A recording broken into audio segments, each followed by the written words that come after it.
My name is Anne Quintin. I'm the legal advisor in charge of training for the International Committee of the Red Cross based in Geneva, and I'm really happy to be welcoming you to this panel this afternoon on war in cities. I have to give you some apologies on behalf of the International Crisis Group, who unfortunately could not join us this afternoon, but we are very, very thankful for the Commissioner to be able to act as a replacement and have agreed to join us on such a short notice. So thank you very much, Commissioner, again. So why a panel event on war in cities? So this is, as some of you may remember, this is the second type of event like this organized in Nairobi by the ICRC. The first one was organized last September here as well in the same room and covered the question of generating respect for the law.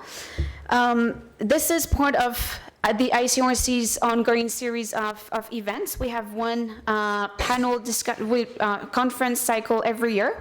And so this year we have decided to focus on the issue of war in cities. So why discussing this topic in particular? So we are living at a time that is being called the century of the city. War has obviously moved to cities. And so we think that the more we can understand urbanization and its challenges and complexity, the better we can adjust our humanitarian response. So in particular, we know that 2/3 of the global population is predicted to be living in cities by 2030, and urban centers are currently under high pressure as they try and struggle to absorb this rapid increase. At the same time, 2/3 of the global GDP is generated from 600 cities only across the world, which make urban areas not only a focus of political and security interest, but also of great economic interest. So armed conflicts are also increasingly fought in urban environments, with some 50 million people bearing the brunt of the consequences. So, and about 96% of urban growth is expected to take place in developing countries that already face fragility. And out of the 65 million people who are forcibly displaced people, 75% of those live in urban areas. So those were just a few numbers to give you an idea of what we are currently talking about. So what are the consequences of all of this? So for us, for the ICRC, the consequences are, of course, the urbanization of warfare, the fact that more and more hostilities are taking place in cities, but also the impact of other forms of violence on cities and on their people, especially when those cities also face instability coming from other reasons, such as underdevelopment, weak governance, criminal violence, etc. So for us, the idea of having cycle of conferences is, and especially on war in cities, is to draw attention to the urbanization of violence and of warfare, of course, but also to stimulate research and innovation in order to better understand and the complexity of the situation and to better respond to the humanitarian needs of the people living in cities, and also to highlight the necessity to strengthen the respect for international humanitarian law, the law applicable in armed conflicts during urban armed conflicts. So we have also distributed some handouts that you find on your chairs. They highlight some of the very concrete examples of what this means in practice and on how the ICRC is trying to respond to the challenges. So as I said, this is the fourth conference cycle that the ICRC is organizing.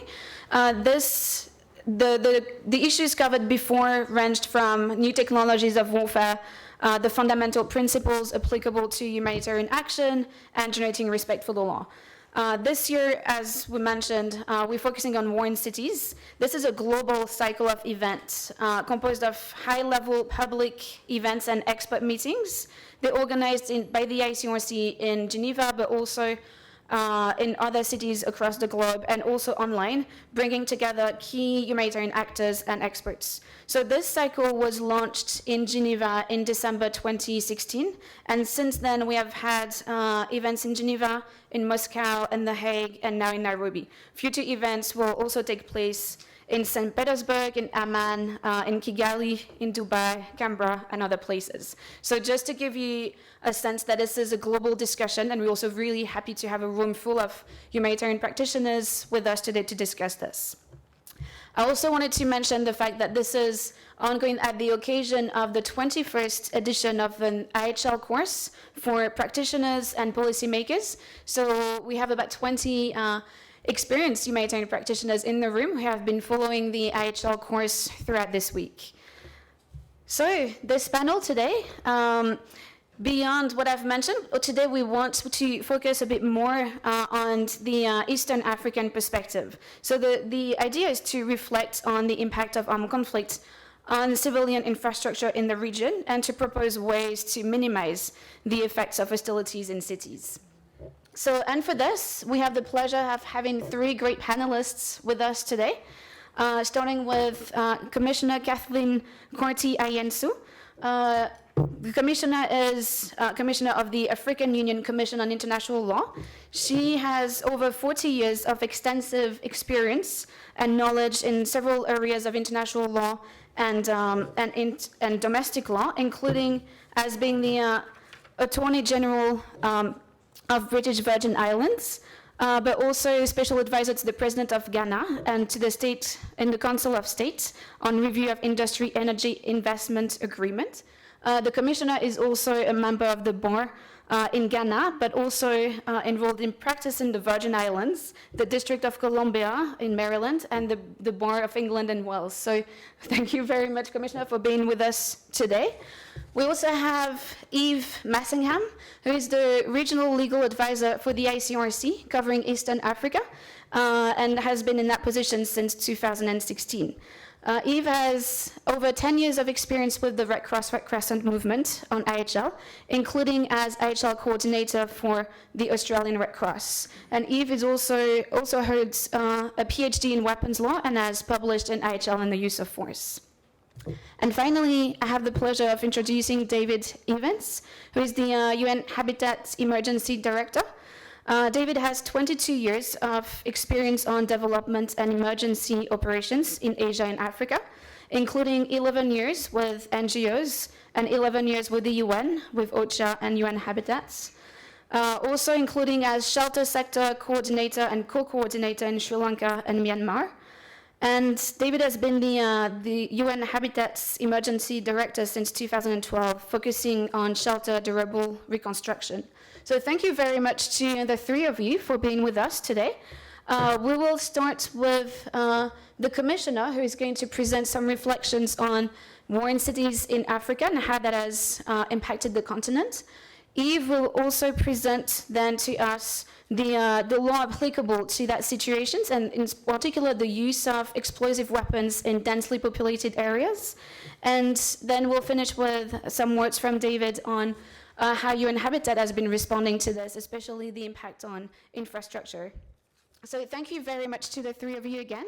And Commissioner, the floor is yours. Good afternoon to all of you.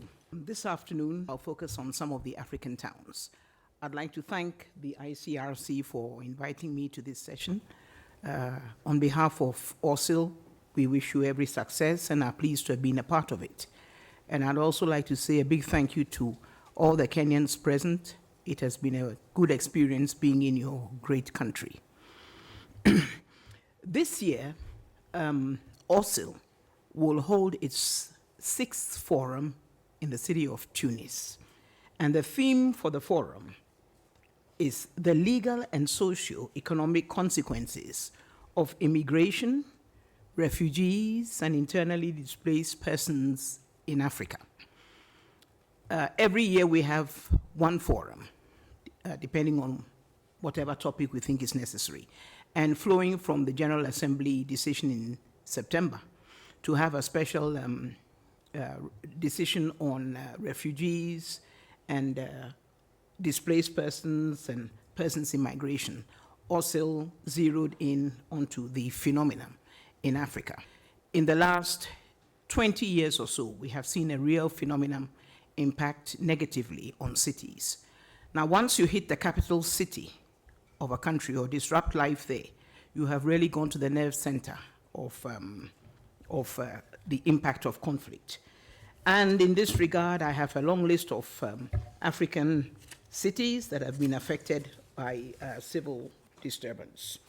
So starting from North Africa, we saw the Arab uprising starting in 2011, and perhaps Libya is the worst hit of the North African countries because it hasn't made the recovery, starting with Tripoli and, of course, another city, Benghazi.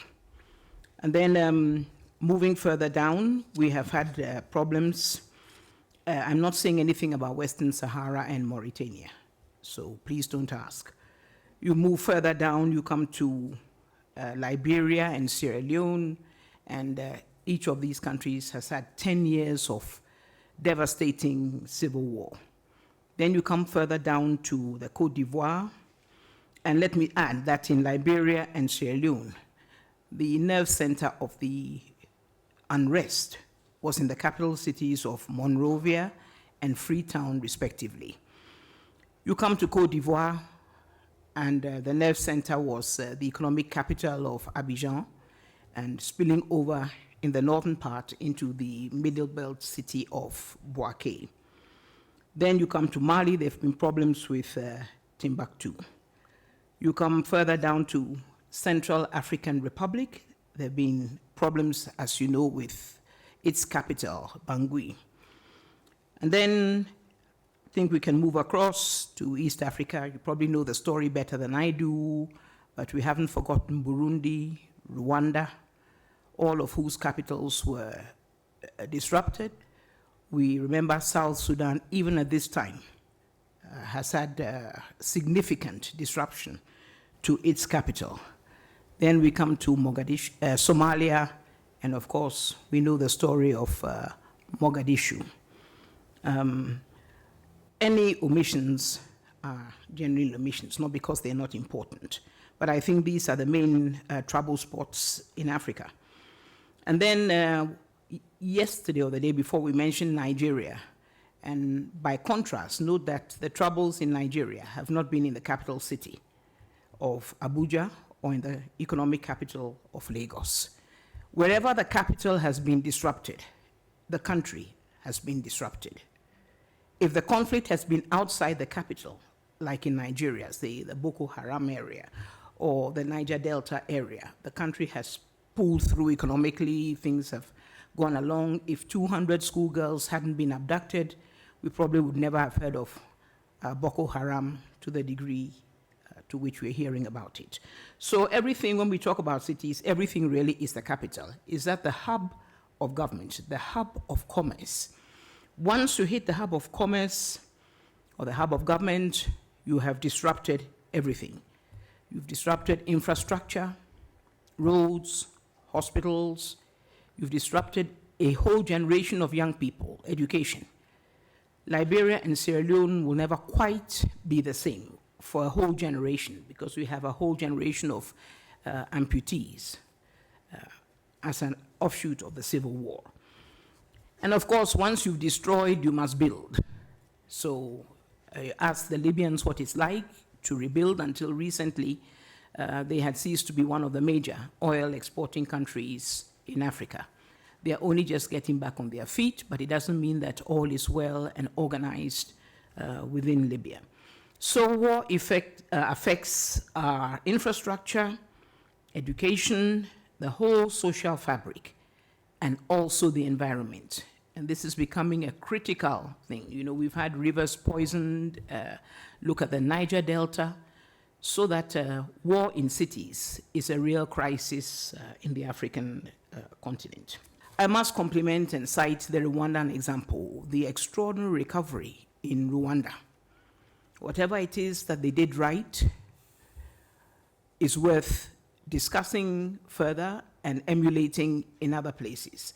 I know it's still a bit of a struggle for Freetown and Monrovia, but at least their power supplies, such medical supplies as they had, subject to being set back by Ebola, are now seem to be operational. Kenya Airways flies to Monrovia, Kenya Airways flies to Freetown. So they are getting back into the swing of things, but only very slowly and gradually. And as you can imagine, it is at great economic cost, and some of them don't have the resources to generate these funds to build the structures again. So you become dependent on the cycle of foreign aid, which many are trying to break to the extent that they can break. I don't think I have that much more to say, except I hope that by the list that I've given you, you see that it is a big problem in Africa. Now, OSL doesn't go around solving these problems. You know, we are not the IOM and we're not the ICRC, but we do draw attention to some of these phenomena, and it would be worth looking at. So what are the social effects? What laws can be put in place? Should education be mandatory for all African children, and up to what age, in order to get over some of the social ills that have befallen us with these civil wars? And I think I'll end here, and perhaps if you have any questions later on at the end, I'll be able to fill in anything. So thank you very much. Thank you very much, Commissioner, for this. I think it was extremely useful to put in perspective this issue. When we talk about war in cities, we often think of Iraq and Syria these days. I think it's extremely important to remind everyone that this is not something that only applies in the Middle East, that a lot of cities have been affected here. And the list also shows us that we're talking about different types of armed conflict as well. They're not necessarily the same in the different places that you have mentioned. And different types of weapons have also been used in those different places. So, Yves, maybe you could tell us a bit about the law applicable to the weapons that may be used in cities or should not be used in cities. Thanks. Thank you, Anne. Clearly, as the Commissioner has pointed out, there are conflicts in cities, and international humanitarian law, the role of international humanitarian law is not actually to stop that. That is the reality. The role of international humanitarian law is to minimise the consequences of that. And so how do we use international humanitarian law to minimise the consequences of war in cities? Well, absolutely, the regulation of weapons under international humanitarian law is one of those ways. And specifically today, I'd like to talk a little bit about the use of explosive weapons in populated areas. The regulation of weapons under international humanitarian law is either based on a specific prohibition, to which for explosive weapons there is no specific prohibition, or it is based on general rules of weapons law. And as we will see with those general rules, the result is that the use of explosive weapons is not inherently unlawful under international humanitarian law. Indeed, almost all armed groups, whether they be state or non-state actors, have explosive weapons. Explosive weapons is clearly a normal part of military arsenal. But what can we do then to minimise the effects of the use of explosive weapons? When we're talking about explosive weapons, we're talking about weapons obviously that detonate and cause blast heat and fragmentation effects. And so hopefully it's fairly clear from that if you're using that in a densely populated area, there are going to be flow-on effects. And I know my co-panelist David is going to talk more about his experience of having seen the consequences of those flow-on effects. But essentially the issue is that if you are using a weapon that has those effects in a densely populated area, there is not just the immediate consequences of the detonation, but potentially very critical effects on infrastructure, including health services, power supplies, water supplies, that are essential for the civilian population. The weapons law framework under international humanitarian law is based on 3 principles. You are not allowed to use a weapon that is inherently indiscriminate, a weapon that cannot distinguish or cannot be directed against a specific military objective. And as I mentioned, there's clearly legitimate uses for explosive weapons against military targets, against military objectives. And so it is not the case that you can say that an explosive weapon is inherently indiscriminate. A second clear prohibition on weapons is you cannot use weapons that cause unnecessary suffering, or sometimes called superfluous injury. Again, these are normal weapons of warfare. It's not in the category of inherently indiscriminate. The final clear prohibition against the use of weapons under the Geneva Conventions, the central documents of international humanitarian law, is against weapons which cause widespread, long-term or severe environmental damage. And again, these weapons are not in this category that they are always going to breach those principles. So when talking about explosive weapons in populated areas, we really need to look at the conduct of hostilities principles. We need to look at the specific targeting, the specific use of those weapons. And so the ICRC, particularly starting in 2011, has really been looking at the use of explosive weapons in densely populated areas and has come to the decision that due to the significant likelihood of these weapons having indiscriminate effects and causing the consequences that we're talking about today, then we consider that the use of explosive weapons with wide area effects should not be used in densely populated areas.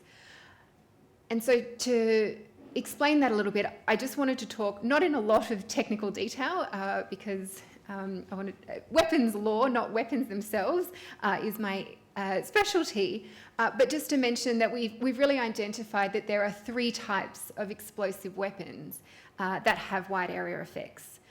So clearly there are weapons with effects that have a large destructive radius. So basically, this is going to be very simplified, but the larger the weapon, the larger the radius of the effect is. Additionally, there's a problem with explosive weapons with inaccurate delivery systems, which may be perfectly legitimate to be used in military areas and in more isolated areas, but the use of explosive weapons with inaccurate delivery systems in a densely populated area can clearly cause significant civilian losses. And then the third type of explosive weapon is those that are intended to deliver a wide area effect. And so I'm talking here specifically about barrage systems where you have a number or multiple explosives that are entirely intended to hit that large area, and again have legitimate military applications, but clearly have humanitarian consequences in an urban setting. And so the issue from a conduct of hostilities point of view is whether you can use these weapons in a way that doesn't cause disproportionate effects on the civilian population. And as I said, the ICRC's view is that in densely populated areas, the likelihood is that these weapons will indeed cause these indiscriminate effects. And therefore, we're working with states and experts and a variety of actors, including militaries, to have this conversation. As I said, there's no clear legal prohibition against the use of these weapons, but to raise awareness about the use of these weapons and their consequences. And one of the points we made in raising this with a group of humanitarian community professionals is to make it clear that we see that there is a role for humanitarian workers to assist in the promotion of this message. Clearly, humanitarian workers having a good understanding of international humanitarian law is very helpful for their dialogue and their discussions with actors in armed conflict, and understanding the basic weapons law principles and the basic conduct of hostilities principles can be very beneficial. The president of the International Committee of the Red Cross, actually at the UN Habitat Conference in Quito last year, made a point that I'd like to share with you about this particular issue, because he said that true resilience is being able to provide services that are not destroyed, so that they function in war and in peacetime. He actually specifically mentioned places like South Sudan, where the fighting is recurrent.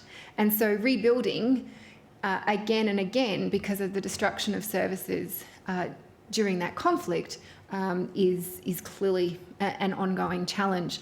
And so that's also something else that we'd like to sort of leave with the humanitarian community, in the sense of understanding the effects of these weapons and thinking about that in programming. The ICRC is not the only organisation who is interested in this topic, and indeed last year, 2016, we saw a significant amount of discussion at the global level and at the state level on this topic. In October last year, Austria organised a meeting of states on the issue of the humanitarian consequences of the use of explosive weapons in populated areas. And indeed, in December, Germany put a proposal to the Fifth Review Committee of the CCW around the idea of having a group of experts going forward discussing this issue. So it's certainly something that we believe you will hear more about in the humanitarian community in the time to come. I just would like to make one final point, which I certainly don't have all the answers to, but I think is worth reflecting on. When we talk about war crimes in relation to the use of weapons, such as explosive weapons in populated areas, we always talk about it from the perspective of the attacking party having committed a violation of international humanitarian law. And it is true, it is a prohibition to breach the principle of proportionality under the laws of war. But less attention is drawn to the fact that there is also a provision of international humanitarian law that puts an onus on the other party, the defending party, to separate their military and their civilian objects and infrastructure. Professor Eric Talbot Jensen recently wrote an article in the International Review of the Red Cross that was published just last month on this theme of war in cities. And he really asked us to question, and I'd like to leave you with thinking about this, and perhaps we can reflect on it afterwards as well. The idea that, well, if the international community is serious about trying to protect civilians in times of war, they also need to think more clearly about this obligation being on both parties, not just on the attacking party.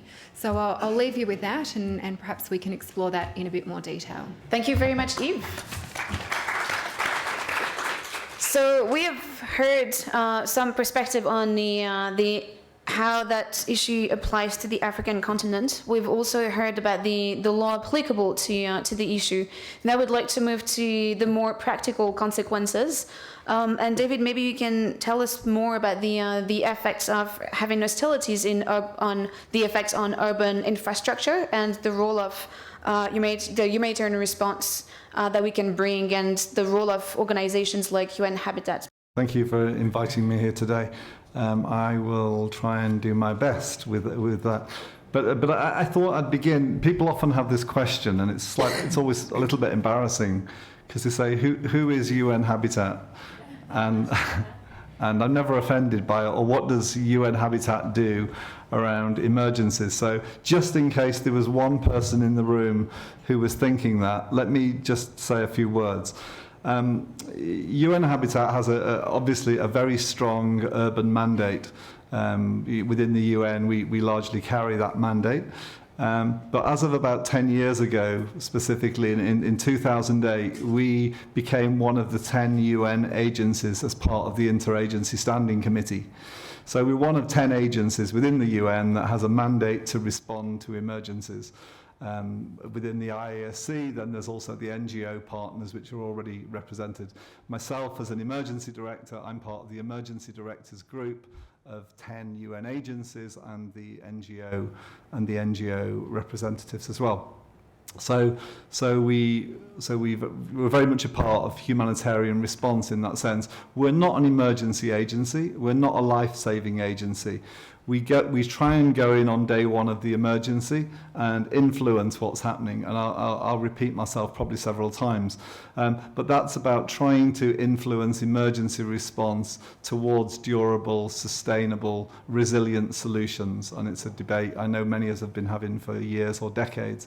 But that was just to give you, in case anyone thought that Habitat just worked with finance ministers in different capitals and wrote housing policies. We actually do get involved, and I think we've got 1,200 staff in Afghanistan, and we've got 300 staff in Sri Lanka, and we've got growing programs in Somalia. And I'm just back from Somalia and South Sudan in the last week. And that was probably the toughest mission I've been on in my last, 50 missions. Somalia I thought was going to be tough.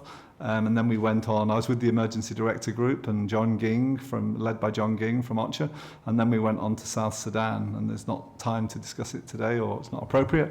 But South Sudan is in a pretty dreadful position, as many of you, I'm sure, have heard. And we can, a lot of action needs to be taken to try and change the trajectory, because it seems to be on a very downhill trajectory. And we met with everybody. We met with all the donors, we met with all the NGOs, we met with all the UN agencies, we met with the government, and the stuff was very clear.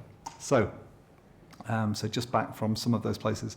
I was going to say more about urbanisation, but I think you've covered all those things about I think everybody in the room is clear about the rates of urbanisation, and as a result, many of the people affected by conflicts are increasing. The conflicts are increasingly in urban areas, and that's either got large urban populations or people are the displaced are moving towards urban areas, so we've got large populations there. And obviously the kind of weaponry and the kinds of discussions that we've been having, seeing what's happening to urban infrastructure and utilities and how they're destroyed, is an incredibly challenging issue. And when I was asked to come along here today, I was really struggling about how we stop. I can go on to talk about what we can do once it's been destroyed and once it's been damaged. But Eve just touched on that, on a very important point about how can we innovate? And it's a challenge to all of us, and I'm not giving any solutions here and now. How can we be innovative with infrastructure and utilities so that during conflict they remain resilient, or they're easy fixable? We're using less complex systems or whatever. So I think that's a challenge. And in South Sudan, I saw all kinds of innovation last week, not particularly on this specific issue of utilities, but people are coming up with very innovative approaches to delivering humanitarian aid in the most difficult circumstances. One of the problems that we see, UN Habitat, there's a couple of things that I would focus on, and one is that the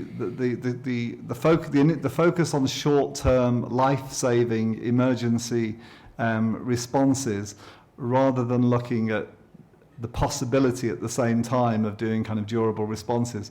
And one of my colleagues was just giving me an example from South Sudan where, and this is going back to 2011, post-conflict, during conflict and post-conflict, and then the humanitarian agencies were on the ground providing tankered water and bottled water and all kinds of things for 2 years. And I think UN Habitat and some other people were struggling to get in, and as usual, we were struggling for resources. And I'll talk more about that humanitarian development gap, which causes some of this problem and means that some of the expertise on things like utilities doesn't come in when it should. But when we were able to get in and look at what the problem was, we saw a real lack of linkage between the different sectors. So people saw that there was a water problem, so they provided tankered water, rather than thinking it was a different infrastructure problem, which was power. So we were able to go in and look at the power system, and the power was actually quite simple and cheap fixes to power. Once you fix that and then fix the pump, then the water flowed again, and the sewage was moved again. So we see, you know, sometimes if you've got a hammer, everything is a nail, as they say, and people come in and they can, you know, they get funding from their donors to provide water and tankers and whatever it is that they do, rather than you know, that kind of engineering diagram approach of systems analysis of going back and saying, what can we fix further up the chain? And it's working with local authorities and municipalities to talk to them. And again, it's something that I'll try and mention again, but UN Habitat sees its role as to be in on day one. As I say, we're not life-saving and we're not emergency, and people say, so why? It's to influence the agencies that are there and to talk about durable, sustainable solutions. It's to talk about the benefits of working with local authorities and municipalities where you can. These are the people who've worked these systems for years and decades and have experience. So that's quite important. And then as I say, so that's about linkage, and then the resources, and this is the humanitarian development nexus that we're all very tired of hearing about, and it's come back into focus with the World Humanitarian Summit last year, and now we're talking about, you know, more long-term funding, multi-year funding, unearmarked funding, and there was another bit that I've just forgotten, but to try and connect up the dots between humanitarian funding, which is available for the first days and months and years, and then very slow development funding from some of the large institutions.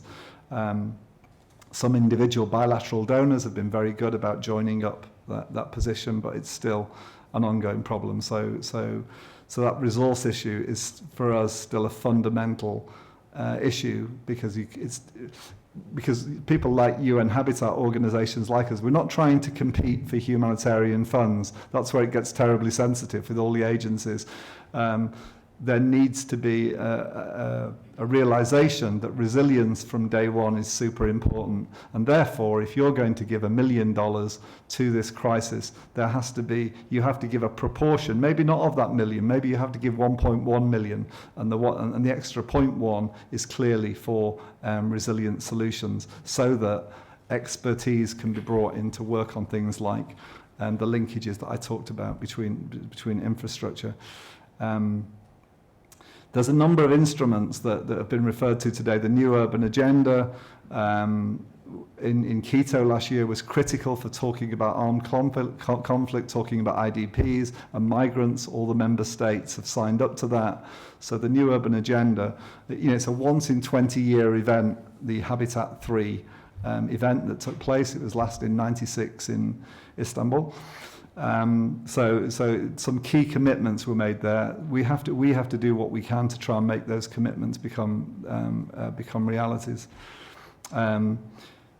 We have the Meeting Humanitarian Challenges in Urban Areas. It's a reference group of the IASC, the Meeting Humanitarian Challenges in Urban Areas, horrible acronym, which again has come up with really, really good advice and ideas for humanitarian agencies about neighbourhood, you know, having a when you come into these areas, work in small neighbourhoods, work with local authorities, put people at the centre of the issue, in order that you can address the infrastructure challenges, the solid waste management challenges, and water and everything else. And now there's the Global Alliance for Urban Crisis, GAUC, which was born out of the World Humanitarian Summit last year. So the Global Alliance for Urban Crisis, it's an alliance of some 70-odd members now. It's growing in influence. Some of you will be aware of it, some of you may be members of it. I think more member states will begin to join in the future as well and sign up to it. And this is drawing together huge urban expertise, you know, remembering that we're often quite few within our agencies who can respond to emergencies and disasters. So these are much broader alliances. I think I just wanted to say, you know, also looking at these crises as opportunities not just for Bill Clinton's Build Back Better. I was there when that acronym was created in Sri Lanka in 2005. And it wasn't by Bill, it was by somebody else, but Bill picked up on it really quickly and did a good job of promoting Build Back Better. But the social and economic opportunity out of these emergencies that we're talking about, and the chance to be innovative, to replan infrastructure, to replan areas of towns and cities, is a real opportunity. We're also trying it in Kenya at the moment with refugee camps, so up in Kakuma and Kalabeye. We've got South Sudanese refugees coming over the border, and we're trying to approach that rather than as a camp with UNHCR. We're collaborating with UNHCR, but to put systems in place from day one, which make it a proper human settlement. As you can guess, we're struggling with funding. I'm going to kind of wrap up there.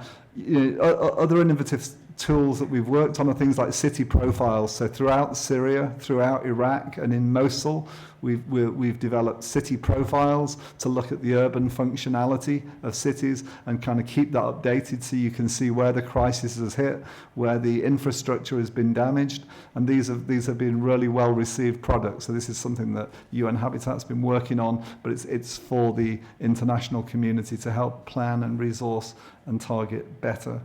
I keep saying finally, I think finally, giving people water and tankering water in, and the humanitarian stuff, which needs to be done. I'm not undermining there's times when that absolutely needs to be done, but we can't forget the dependency syndrome that's created and the breaking in the resilience. These were resilient people before. Many were not from urban areas, and I find that those of us that are urban people, we're all a bit useless really. But if you live in rural areas, you're pretty damned resilient. And we seem to take them and then provide them with all these short-term solutions, create dependency, rather than creating resilience. So I think I'll just stop there and leave anything else to questions. Thank you. Thank you. Thank you, David, for those very practical examples, and I guess for also clarifying the role of UN Habitat. So we have about half an hour for questions with the audience, and I think I'm going to use my privileges as moderator to ask the first couple of questions. So, and in particular, David, I think I really like the example that you used of, what sometimes it's about fixing the power, going deeper on what is the initial problem, fixing the power, and then fixing the pump, and then the water is going to run again.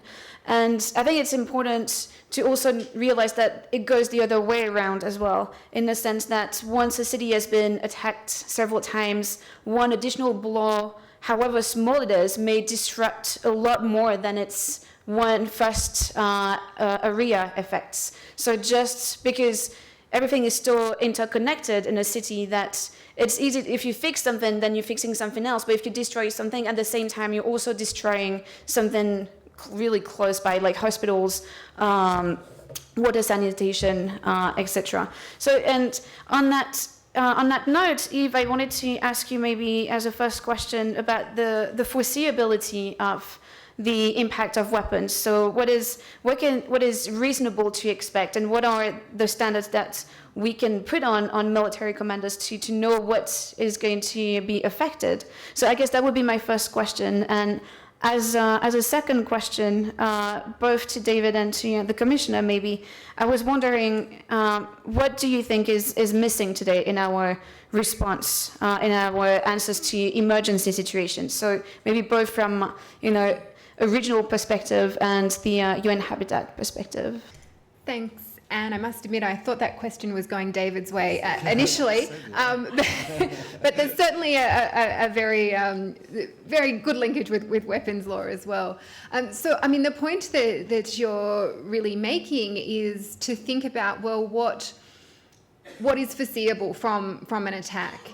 And under general principles of international humanitarian law, the commander needs to think about these things before launching an attack. They need to identify a military objective, and then they need to analyse whether, in attacking that military objective, what's the effect of that going to be on civilians, and including civilian property. And if that is disproportionate to the military necessity of the attack, then they need to take precautions to minimise that disproportionate effect.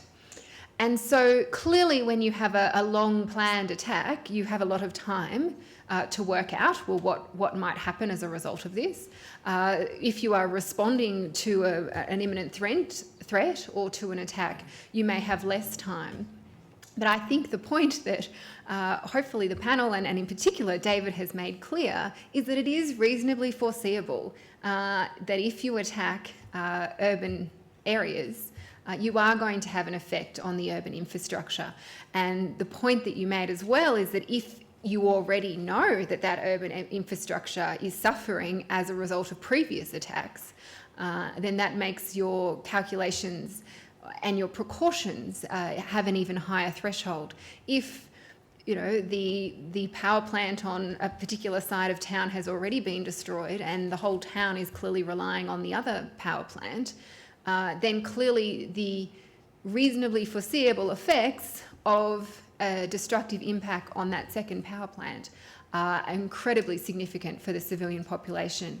And so the commander under international humanitarian law is judged by what is reasonably foreseeable, what they think, what they have calculated based on intelligence not negligently obtained is going to happen in the circumstances. They're not judged on by what actually does happen, but it's very clear that there will be flow-on reverberating effects from explosive attacks in densely populated areas when those explosions have wide area effects and they affect this civilian infrastructure. And those effects may also be much longer term if, as we've pointed out, those infrastructure services themselves are not particularly resilient to the conduct of warfare. If I might draw a little attention to some of the innovative steps that are being taken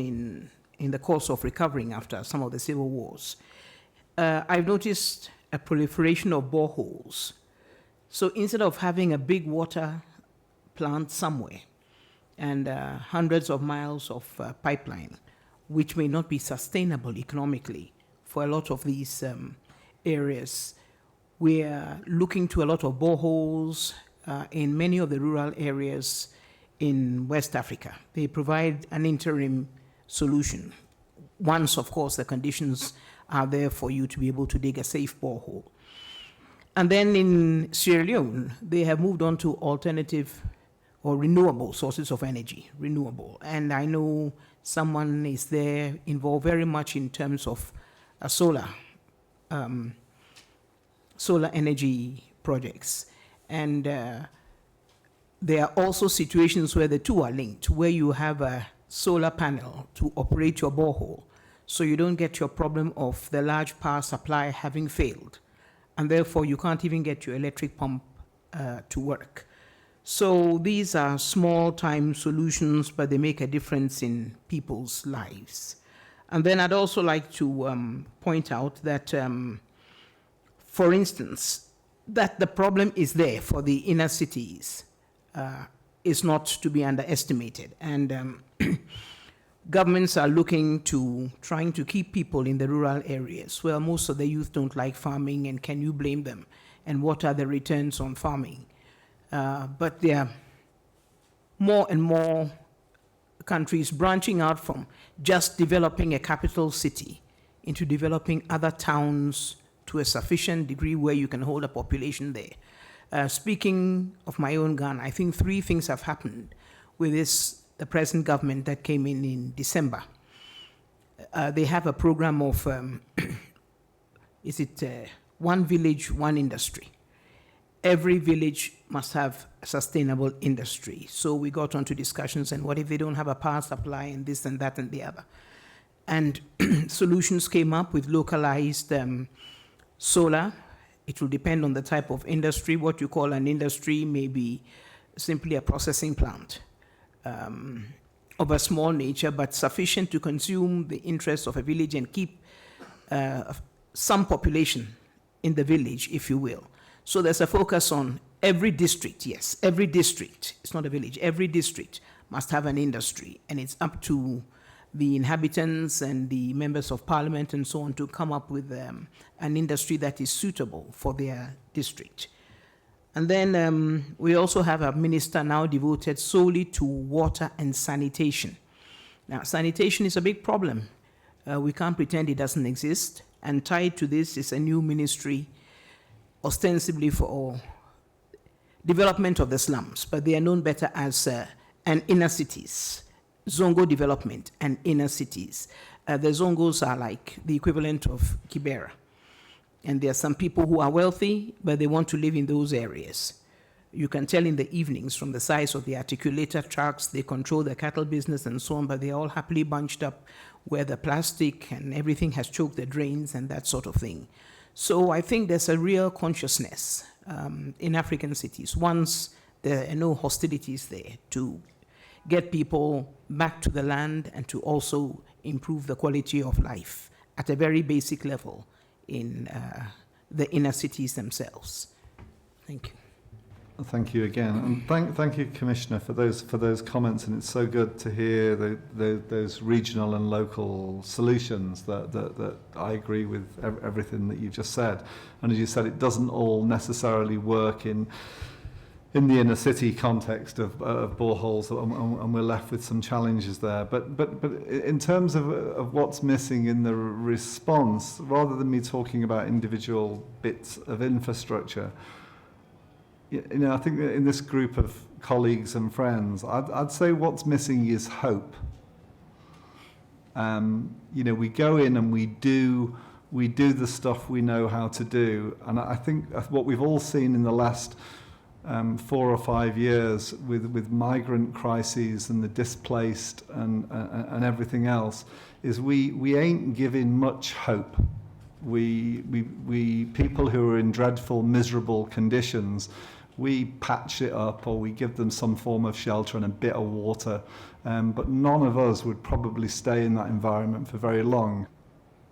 If I used a medical analogy of a hospital and somebody walks through the door bleeding to death, one of my colleagues said that's not the moment to ask them about their diet and whether or not they're looking after them, because they're bleeding to death, and if we don't do something really quickly. And the colleague who said that to me was saying, so stop touching the humanitarian funds, because we're dealing with the people who are bleeding to death here. And I sort of came back to him and said, but if this is a hospital, you don't ignore everybody else in the hospital because of the one person you've got coming through the door bleeding to death. So part of the giving hope is providing something more, which is the durable, sustainable solutions to people. And this comes back to the whole idea of innovation, and I really liked what was being said about resilient infrastructure and how do you get it to work before crisis and conflict and in conflict, and how do you fix it afterwards. And it's obviously a lot easier to fix a very simple, probably more rural or peri-urban solution than it is a major infrastructure. And I think the one other thing I'd say is, I do not accept there isn't money. And I'm never going to accept again there isn't money when I hear that argument. And I'll give you a very, very simple reason why, other than I'm getting old, I think. I was in a meeting in Geneva less than 2 years ago with the most senior people you can imagine. And I was junior almost within that group. But one of the donors said, in the middle of the discussion when we were kind of talking about these things, look, I've only got $300 million. That's it. And I can't do the kind of stuff you're asking. And I didn't have the courage in the meeting to say to him, just add a zero. Make it 3 billion. And because I didn't think it would go down super well in the high-level meeting that I was in. But the coffee break was 20 minutes later, and he grabbed me to ask me something that I'd said about Habitat 3. So that was my moment to kind of say, why don't you go back and tell your minister who you report directly to, we're going to add a zero. Otherwise, we're not going to provide any hope. We're not going to provide any resilience. And this will all probably go terribly wrong, what we're doing. So that was what I said to him. And he said, well, probably because, first of all, my minister will think I've lost my mind, and then he'll fire me. So that's not going to happen. 4 months later, that person changed their budget from 300 million to 3 billion. Not because of anything I said, but because 1 million migrants arrived in Europe. And I wasn't smart enough to say, if you don't do this, 1 million migrants are going to arrive in Europe. I didn't see that. But I just knew that not giving people hope wasn't a super bright idea. So I'm never accepting again. It's just about reprioritizing. And if we say this is we need to do things differently. We can't treat IDPs and the displaced and migrants and refugees in the same way that we were in the 70s and the 80s and the 90s. I think we're in a new place. I know it's a terribly difficult environment. We've had a lot of political changes around the world that probably don't make it easier. But that's what sorry I spoke so long. Thank you very much. And now I see that we have a few questions